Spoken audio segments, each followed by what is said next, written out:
Hi and welcome back to my channel. So today's video, I'm like actually super excited for. Today's video is in defense of Man of Steel.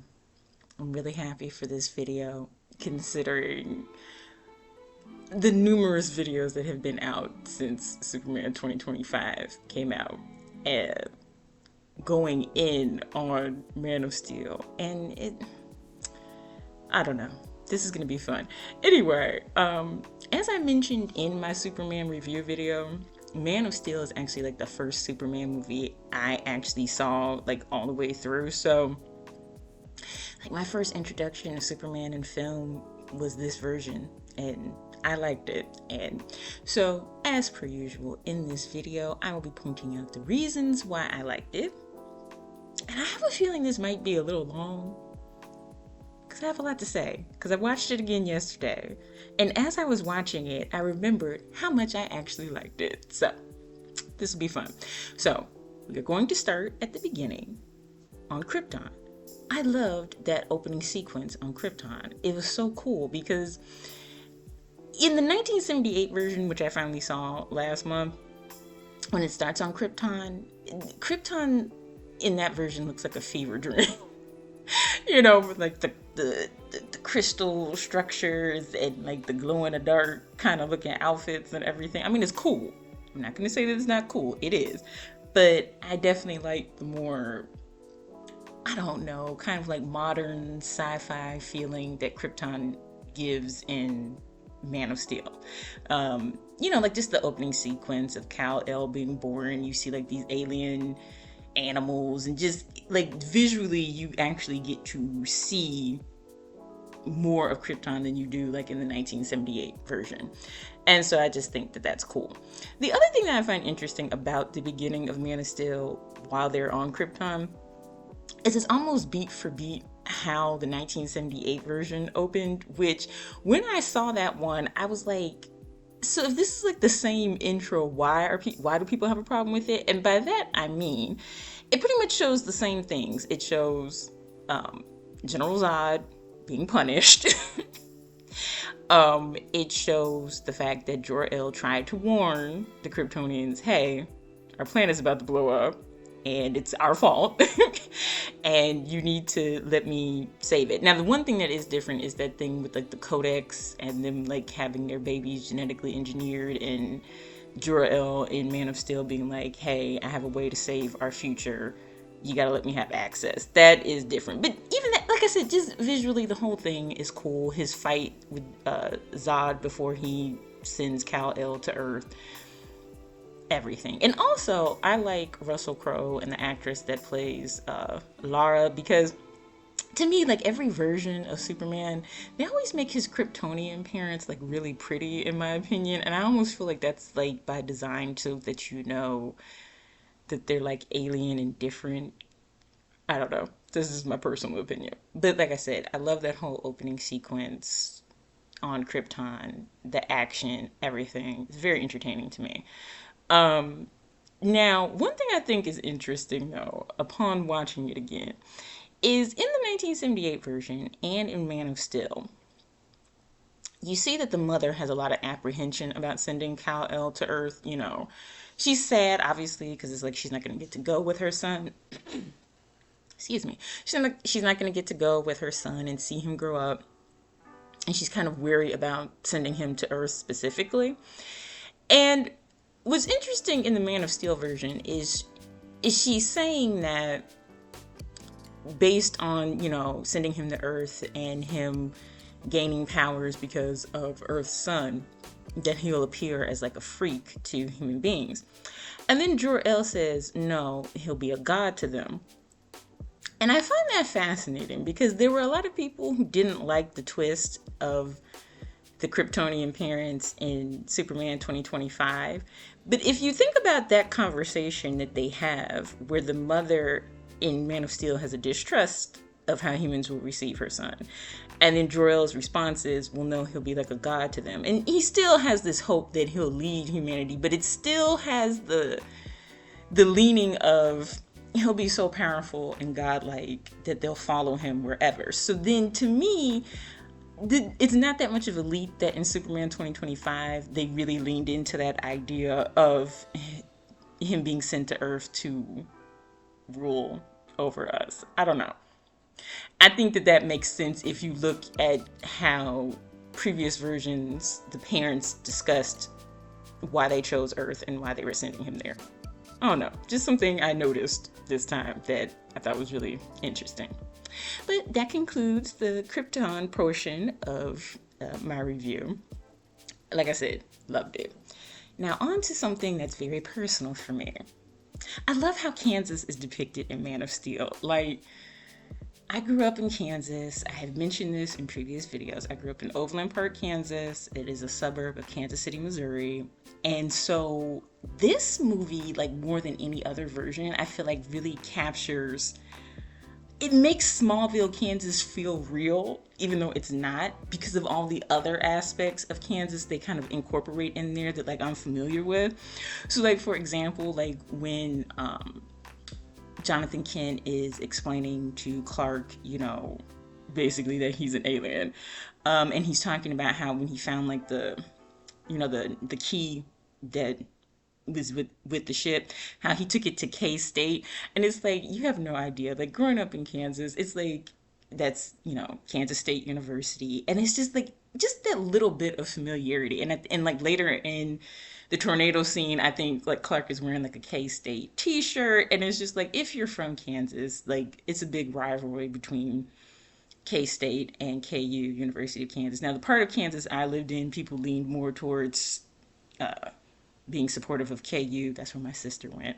And so, but you know, in most states, like I live in Michigan now, the state university and the other university, like the U of, always have like that type of rivalry. So like here in Michigan, it's U of M and Michigan State. You get it. But like I said, just them talking about K-State makes that version of Kansas more grounded and like realistic, and I loved it. And like the part where Clark is on the ship with General Zod and he's having like that vision while he's talking to General Zod and he's wearing a Kansas City Royals t-shirt again.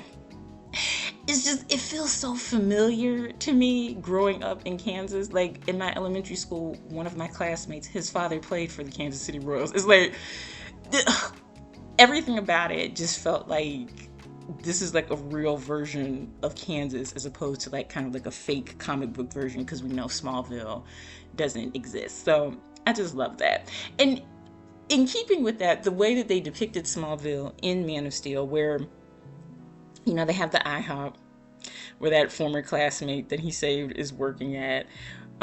They have like that standalone Sears. And I like the fact that that's kind of implying that even though it's like a farming community, these people still have to make income some other kind of way. And so having, you know, retail stores and restaurants and things like that that are like popular chains would help them in like their local economy. Because you see later on that his mother is working at that Sears, and unfortunately, they do get, you know, toe up later on in the movie. I'd like to think that they rebuilt. I hope they did. But what's funny about that is it kind of reminds me of when you live in a place like that, a small place, when you open up any type of chain, restaurant, store, anything that's like new, it is a big deal because like nothing happens. So the opening of like a new restaurant or store is a big deal, because before I moved from Kansas, they opened up an IHOP and I went there for like my 11th birthday and it was a big deal. And so like I said, just to see that, it's like I can just imagine when they open the IHOP in Smallville, people being like, did you hear we have an IHOP now? And to that point, that reminds me of like the scene in the new Superman where Clark Kent is talking to his dad and he's telling him about going with some friends of theirs to some taco place. And again, if you live in the Midwest, that is a big deal to go to a restaurant and a new restaurant opening and that actually being like an important conversation to have. Because there's not a lot that happens when you live in middle America, so those things do take up a lot of your time. But yeah, I just loved that. I loved the grounded feeling of Kansas in Man of Steel because it reminded me of my childhood. So I love that. All right, on to his mommy and his daddy, Martha and Jonathan Kent. I really liked them. in this version. And I remember when I saw it, I was thinking, wow, they kind of made them younger. Kind of like in Spider-Man Homecoming, they made Aunt May younger than she's usually portrayed.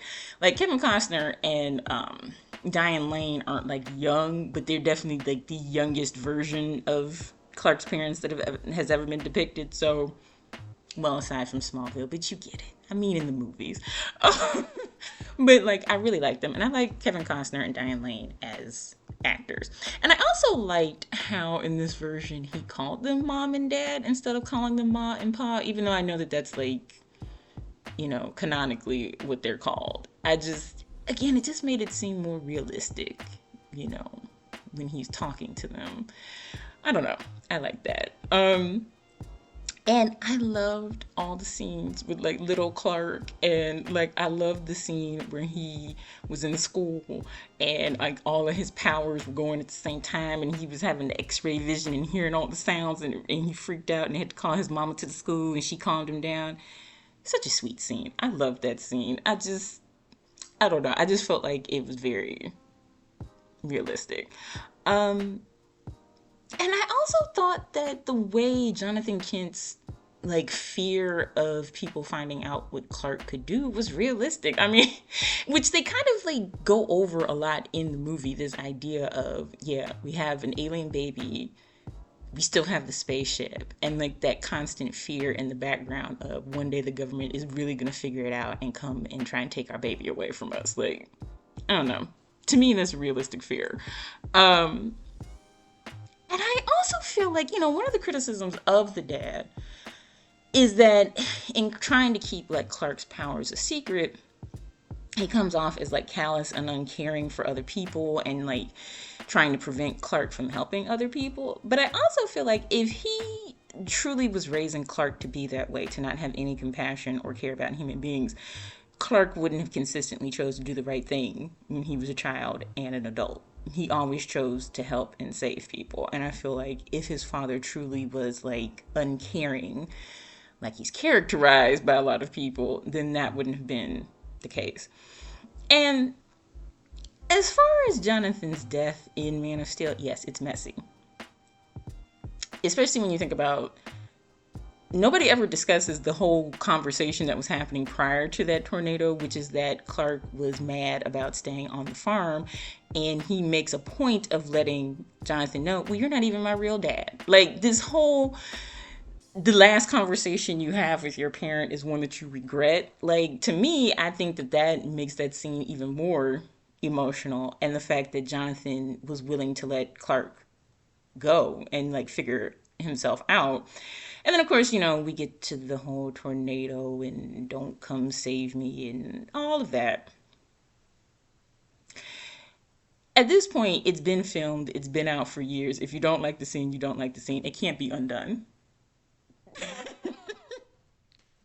But it is what it is. And I feel like,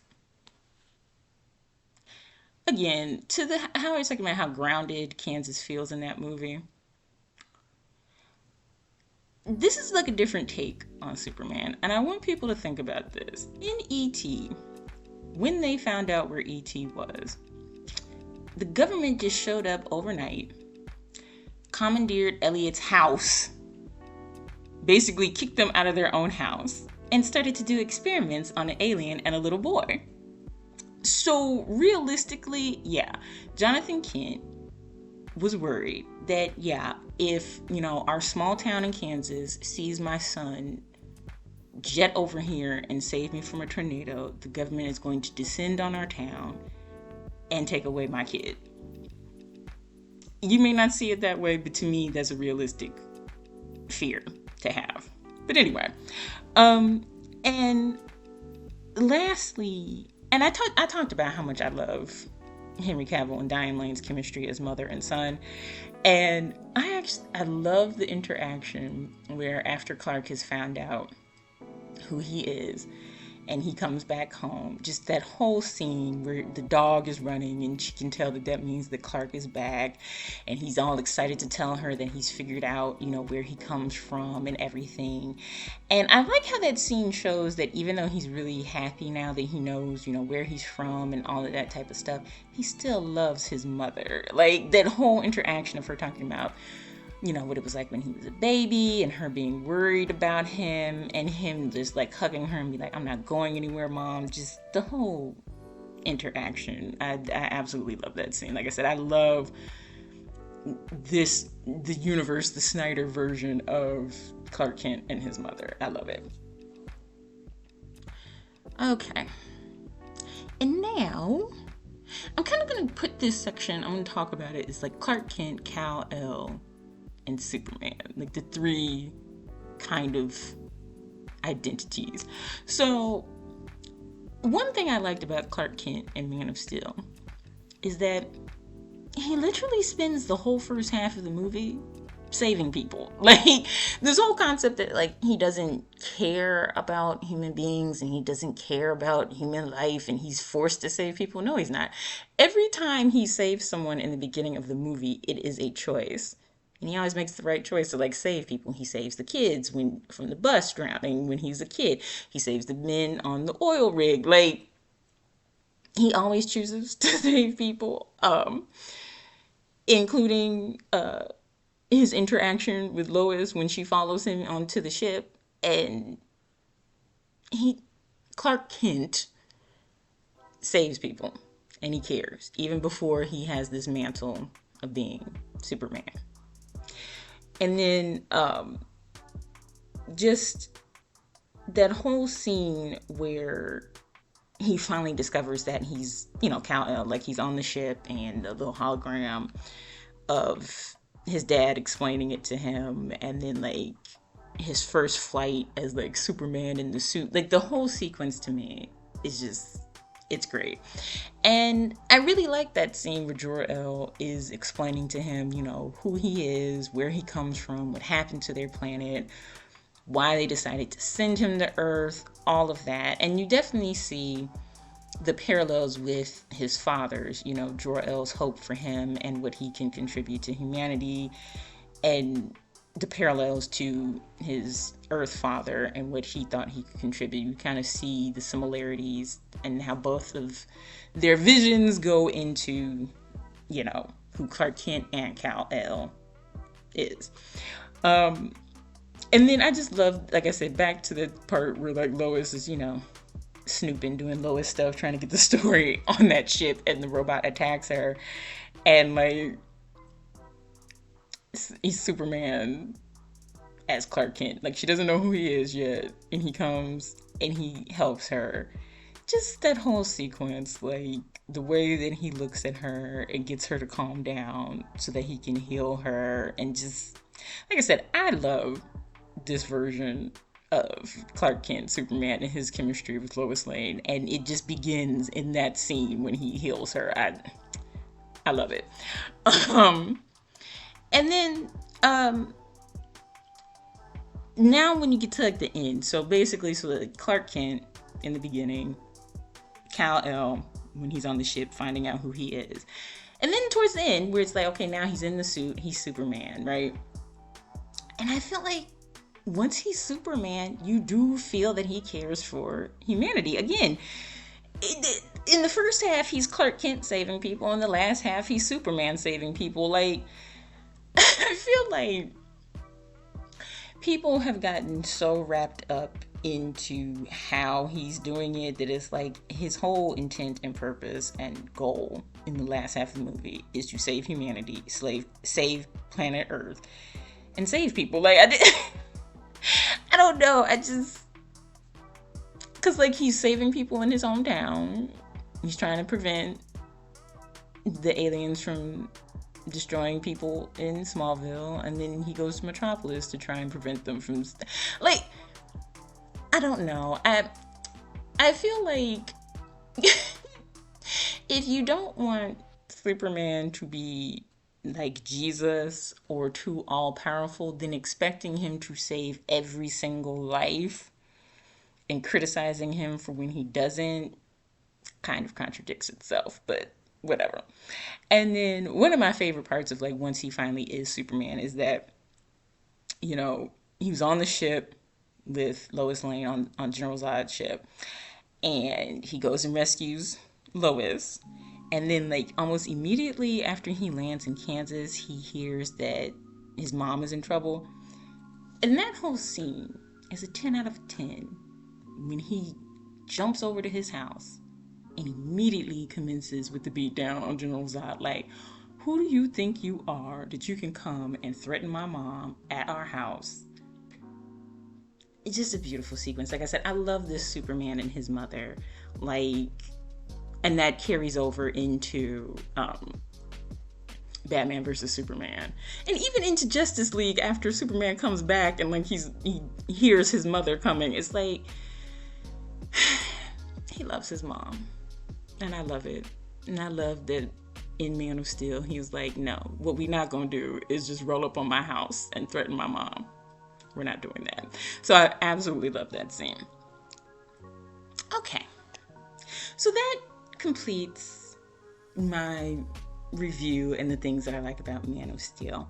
Now we're getting ready to do something just a little bit, this is just for me, to indulge me, because I'm tired of people saying silly stuff.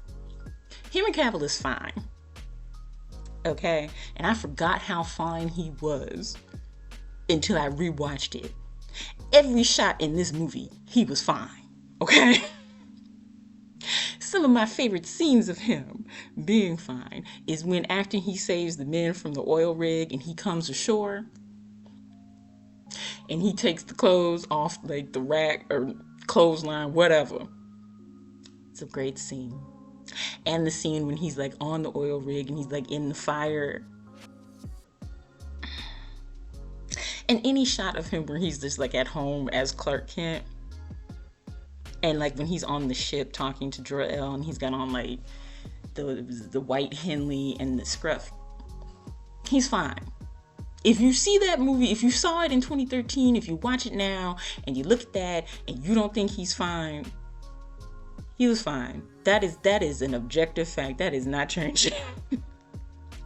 And to that point, like I said, he's objectively good looking. Like, period. Okay? He is attractive. And like right now, this weird discourse like on Twitter and on TikTok, which I mean, you know, take that with a grain of salt, it's Twitter and TikTok, but where people started making this argument that Henry Cavill's version of Superman, and in fact Henry Cavill himself, was for the male gaze. I don't even know how that makes sense. And that David Cornsweet, the new Superman, is for the female gaze, and comparing them and their level of attractiveness. Like, don't get me wrong, David Cornsweet is fine as well. But when I first saw that he was cast as Superman, the first thought was, oh, he looks like a younger Henry Cavill. How cute, how great that, you know, even though, you know, it's sad that they have to replace Henry Cavill, they found someone cute and younger that kind of looks like him. So all the people who are trying to make it seem like David is more attractive than Henry, speak for yourself. The mostly women who are making these types of comparisons and commentary about male-female gaze, you don't speak for me as a woman. You don't speak for me at all. They're both fine. And I really cannot stand people who do either or with stuff like that. Like, I like to have an array of people that I find attractive, and I find both of them attractive, and I think that makes my day better, that I know he's fine and he's fine. And just acting like Henry Cavill was never attractive is just a weird take. It's a weird take to have, and you sound weird when you make it, and I stand on that. Anyway, on to my final thoughts. Just like I said, David Cornsweet and Henry Cavill are fine. I like all the versions of Superman that I've seen. And I do not like either or scenarios in fandoms where people feel like you absolutely have to like or hate something. Like, I like a little bit of everything. And the things that I really don't like, I just don't engage with. Because fandom, in my opinion, is a buffet. And if you don't want Snyderverse on your plate, stop putting it on there. Like, I liked The Force Awakens and The Last Jedi when I first saw them. But then I never had the desire to do a repeat viewing. And when I found out that Rise of Skywalker basically was a retcon of my favorite Star Wars movie, Return of the Jedi, I have never seen it, and I probably never will. If you truly do not like something, why are you going out of your way to talk about it? You will never see me watch Rise of Skywalker, proceed to make a dang near hour-long video about how much I hate it. Because why? Why, when I could make a video about how much I love Return of the Jedi, which I did? Like, why do that? And so, like, if you notice in this video, one thing I avoided talking about was one of the scenes that people tend to hate in Man of Steel, which is when Superman kills General Zod. And you know why I didn't talk about it? Because there's a gazillion videos talking about how much people hate that scene. And that's the point. Like, so much negativity and effort put into something that you don't like. If you don't like it, why would you rewatch it? Why would you spend all that time talking about it? Who cares? Like, this is not the video for that. I don't care. Like, you can find, like I said, a gazillion videos that'll go over and over and over that scene and why people don't like it. Why do that to yourself? Why? And to that end, what's interesting about this is when the new Superman came out, I kept seeing a bunch of people talk about how horrible Snyder bros were and people who like the Snyderverse. And really what ended up happening is all of the people making those types of videos actually seem kind of insufferable to me. It's like, you're actually getting on my nerves now. You keep harping on something that you claim not to like, and so maybe you should stop talking about it. Just a thought. And so in conclusion, I still enjoy Man of Steel. I had a great time watching it yesterday. It's a good movie. I liked it. I liked Henry Cavill's portrayal of Superman. It's not for everybody. It doesn't have to be. And I feel like people keep missing like the point of people's, portrayals or introductions to characters.